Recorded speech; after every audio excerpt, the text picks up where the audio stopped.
Hi everybody, welcome back to the 10th of an hour with Griffin Bridgers, where I challenge you to replace a 10th of an hour of billing with the 10th of an hour of learning.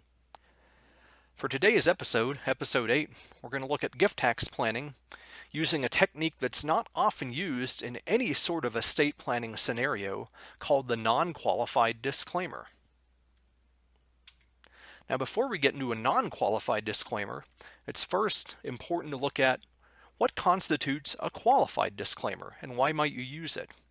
Well, the typical disclaimer is used in a situation where you're receiving a gift or an inheritance, and for some reason you don't want it. It might affect your economic picture, your tax picture, or whatever, or you might want to send it on to lower generations of your family. So what you can do is disclaim it. And if you do so effectively under a qualified disclaimer, what happens is the property passes on as if you weren't living at the time of the disclaimer.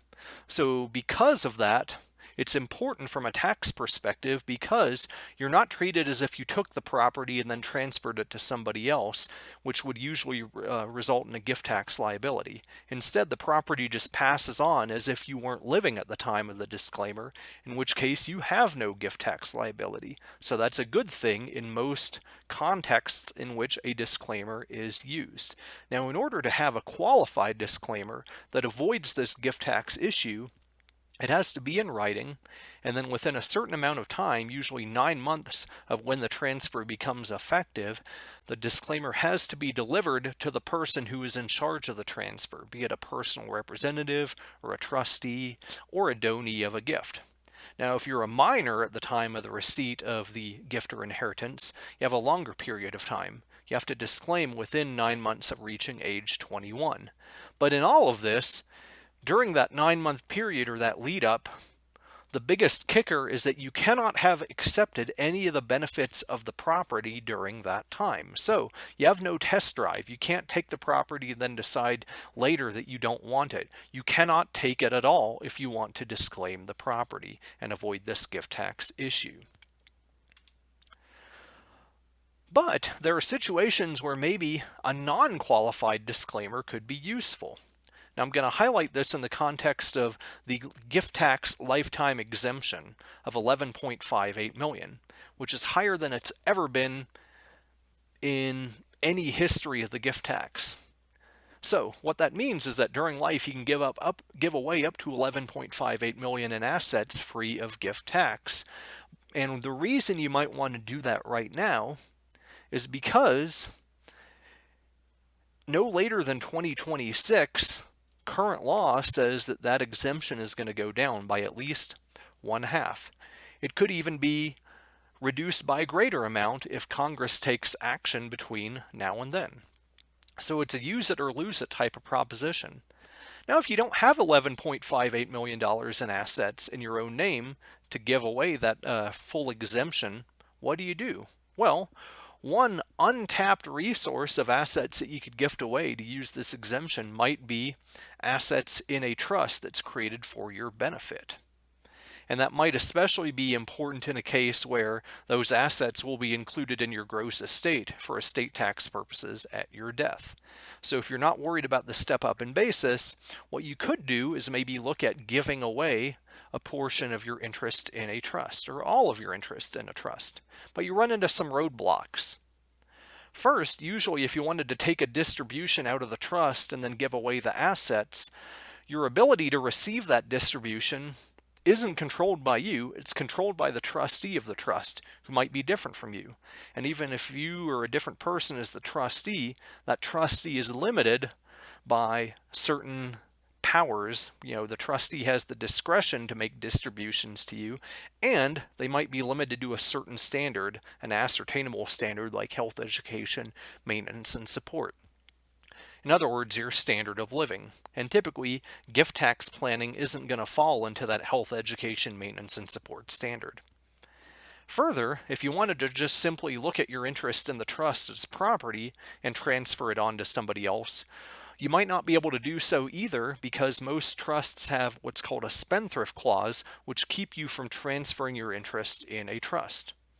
And this is where a non-qualified disclaimer can come in handy. If you're past that 9-month window, You can make a disclaimer which purposely fails that IRS requirement, and in so doing, you'll be treated as making a taxable gift, which could use part of your gift tax exemption here.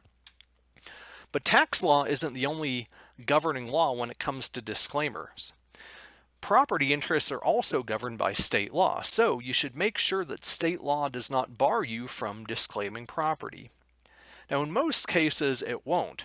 Now, I can't cover all 50 states' laws, but I'm going to cite some provisions from the Uniform Disclaimer of Property Interests Act that has been adopted in many states. Now, this act generally allows a person to disclaim an interest even if that interest is subject to a spendthrift clause.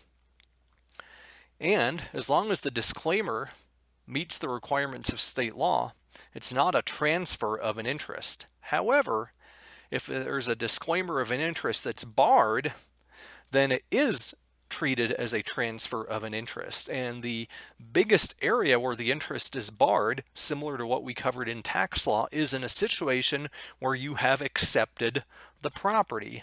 So in that case, if you've accepted the property and you have a barred disclaimer, what this Disclaimer Act says is that the disclaimer itself that's barred is instead treated as a transfer of the interest disclaimed. But we see this provision above that says that a disclaimer usually wouldn't run afoul of the spendthrift provision of any trust. But the question is, if the disclaimer is barred, does the spendthrift clause kick back in and then once again limit your ability to disclaim or transfer the interest in the trust? Now, that's a question that hasn't been answered fully and isn't resolved under the Act.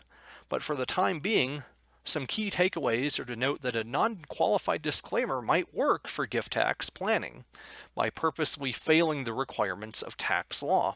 However, purposeful failure of state law may be barred by the spendthrift clause of a trust if the disclaimant has accepted the interest in the trust that they're seeking to disclaim. So the question is, what is acceptance? If you're disclaiming the right to receive future discretionary distributions of the principal or income of a trust, could you be deemed to have accepted those future distributions since you don't control those, since a trustee could give you some, all, or none of those distributions? In a fully discretionary trust, I'd say the answer would be yes, but with a trust with an ascertainable standard, it might be a little more difficult.